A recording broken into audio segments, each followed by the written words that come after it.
संकट मोचन में प्रसाद चढ़ाई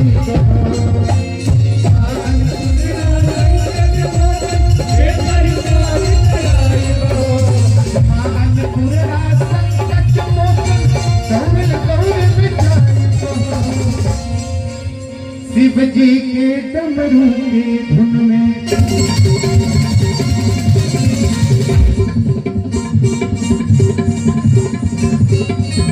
और ये डमरू की थाप कहते हैं ना कि बाबा विश्वनाथ की नगरी से जब बनारस के कलाकार हमारे बीच में हैं कहते